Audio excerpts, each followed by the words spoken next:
نئی دہلی سے سہیل انجم سے۔ جی السلام علیکم سہیل صاحب۔ جی وعلیکم السلام۔ یہ کیا خبر ہے اور اس کی تفصیل کیا ہے آپ کے پاس؟ دراصل 6 دسمبر کو منی شنکر ایّر کے گھر پر، جنہیں اب کانگریس پارٹی سے نکال دیا گیا ہے، ایک ڈنر تھا جس میں خورشید محمود قصوری، منموہن سنگھ، حامد انصاری، نٹور سنگھ، سلمان حیدر، سابق آرمی چیف دیپک کپور اور دیگر بہت سے لوگ موجود تھے۔ وزیر اعظم نے اتوار کو بناسکانٹھا ضلع میں ایک ریلی میں اس کا حوالہ دیتے ہوئے الزام لگا دیا کہ اس خفیہ میٹنگ میں گجرات میں بی جے پی کو ہرانے کی حکمت عملی تیار کی گئی اور یہ کہ اس معاملے میں کانگریس اور پاکستان نے ساز باز کر رکھی ہے۔ کانگریس نے آج اس پر سخت رد عمل ظاہر کیا اور کہا کہ یہ خفیہ میٹنگ نہیں تھی، ڈنر تھا اور اس میں گجرات الیکشن پر نہیں بلکہ بھارت پاک تعلقات پر تبادلہ خیال ہوا تھا۔ میٹنگ کے شرکاء نے بھی اس کی تردید کی کہ وہاں ملکی سیاست پر کوئی گفتگو ہوئی۔ کانگریس کی جانب سے آنند شرما اور سوریہ والا نے نریندر مودی پر معاملے کو دوسرا رخ دینے کا الزام لگایا اور ان سے معافی مانگنے کا مطالبہ کیا۔ ادھر ایک مرکزی وزیر روی شنکر پرساد نے پاکستان کے رد عمل پر بیان دیا اور کہا کہ ان کے الفاظ میں پاکستان سے ہمیں سبق سیکھنے کی کوئی ضرورت نہیں ہے، ہمیں اپنی جمہوریت پر فخر ہے۔ تجزیہ کاروں کا کہنا ہے کہ چونکہ گجرات میں بی جے پی کو سخت مقابلے کا سامنا ہے، اس لیے وزیر اعظم ان کے خیال میں انتخابی مہم کو فرقہ وارانہ رنگ دینے کی کوشش کر رہے ہیں۔ بی جے پی کے ایک ایم پی شتروگھن سنہا نے بھی یہی بات کہی اور انہوں نے مودی کے بیان کی مذمت کی ہے۔ جی جناب۔ تو اس پہ مزید رد عمل کوئی سامنے آیا ہے دوسرے سیاسی لیڈروں کا یا کانگریس کی طرف سے؟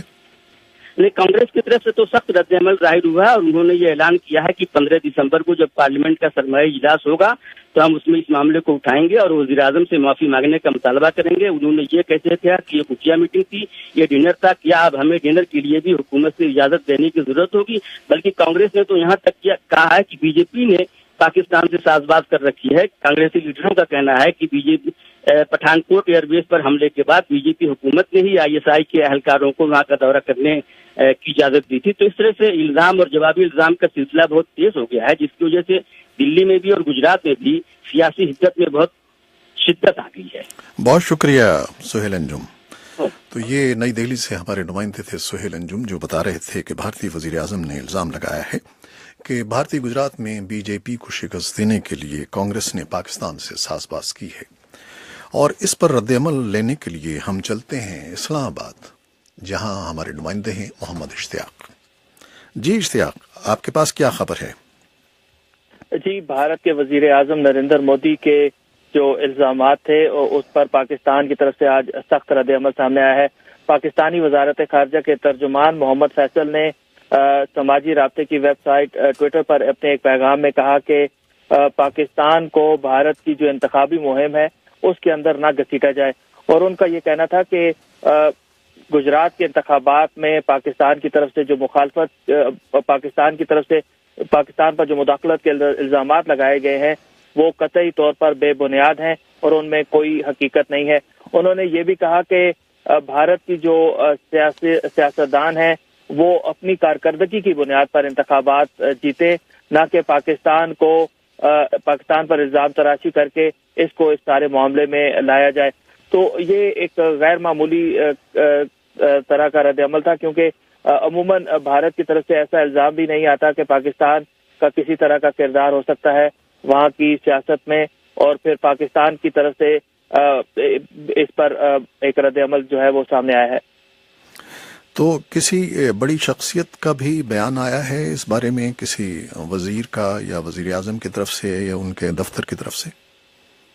نہیں، ابھی تک تو پاکستان میں صرف وزارت خارجہ ہی کی طرف سے یہ بیان سامنے آیا، اور عموماً وزارت خارجہ کی طرف سے جو بیان جاری کیا جاتا ہے اس سے باضابطہ طور پر حکومت پاکستان کا رد عمل ہی تصور کیا جاتا ہے۔ نریندر مودی کی طرف سے جو الزام لگائے گئے تھے پاکستان پر، وہ پاکستان میں ذرائع ابلاغ اور اخبارات کی زینت تو ضرور بنا، لیکن ملک کی جو سیاسی قیادت ہے اس کی طرف سے اس پر کوئی کسی طرح کا رد عمل سامنے نہیں آیا۔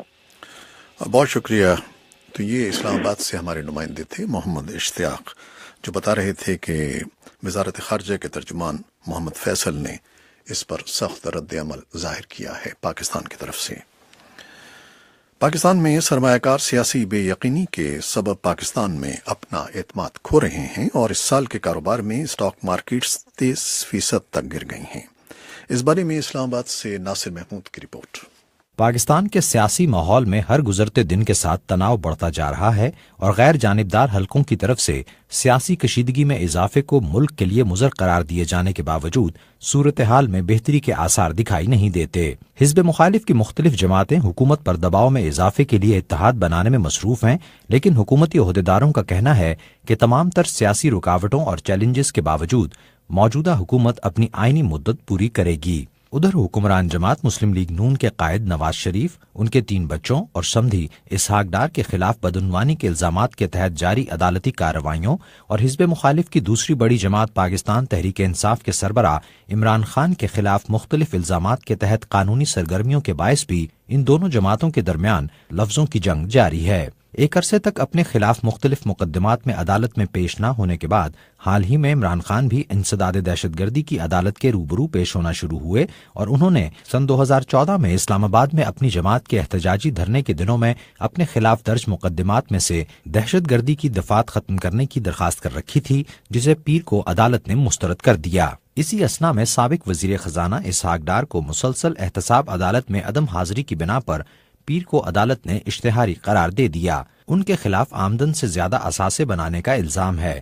وہ گزشتہ ماہ سے علاج کے لیے لندن میں مقیم ہیں۔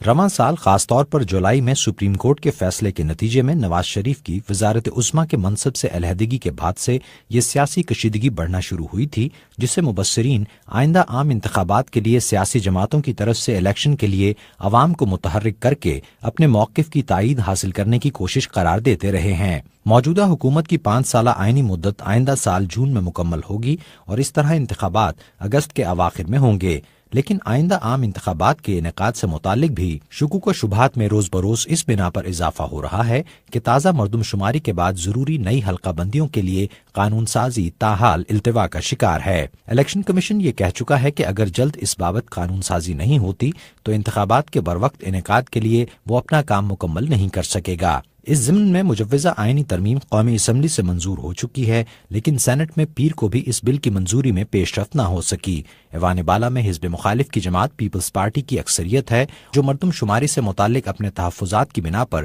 اس بل کی حمایت کرنے سے گریزاں ہے۔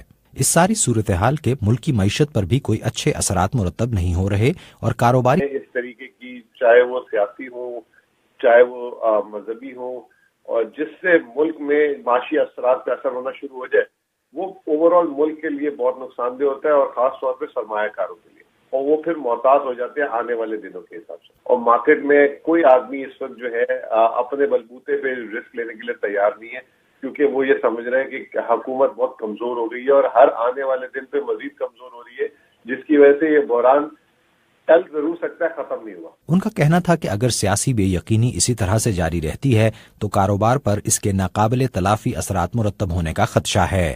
ناصر محمود، وائس آف امریکہ، اسلام آباد۔ نیو یارک پولیس نے بتایا ہے کہ پیر کی سوپ پورٹ اتھارٹی بس ٹرمینل کے نزدیک ایک دھماکہ ہوا ہے۔ ذرائع کے مطابق ایک شخص زخمی ہوا ہے اور ایک مشتبہ فرد کو پولیس نے حراست میں لیا ہے، لیکن یہ تصدیق نہیں کی کہ اس نے کون سا آلہ استعمال کیا۔ ابتدائی خبروں کے مطابق دھماکہ پائپ بم کے باعث ہوا۔ زیر زمین ریلوے کی 3 لائنوں کو خالی کر دیا گیا ہے اور 42 نمبر اسٹریٹ کی متعدد لائنوں کو دوسرے راستوں سے گزارا جا رہا ہے، جو مینہٹن ٹائم اسکوائر کا مرکزی علاقہ ہے۔ یورپی یونین نے واضح کیا ہے کہ یروشلم اسرائیل اور مستقبل کی فلسطینی ریاست کا مشترکہ دارالحکومت ہونا چاہیے، اور اس مقصد کا حصول دونوں فریقین کے درمیان براہ راست مذاکرات سے ہی ممکن ہے۔ اتوار کو برسلز میں صحافیوں سے گفتگو کرتے ہوئے یونین کی خارجہ امور کی نگراں فیڈریکا موغرینی نے کہا کہ تمام یورپی ملکوں کا مشترکہ موقف ہے کہ یروشلم صرف اسرائیل کے دارالحکومت نہیں بلکہ اسے دونوں ریاستوں کا دارالحکومت بننا چاہیے۔ یہ تھیں وہ خبریں اور رپورٹیں جو فیس بک لائیو پر ہم نے آپ کے لیے پیش کی، اور ویب سائٹ اور ریڈیو پر ابھی ہمارا یہ نیوز شو جاری ہے۔ فیس بک لائیو سے اجازت چاہتے ہیں۔ اللہ حافظ۔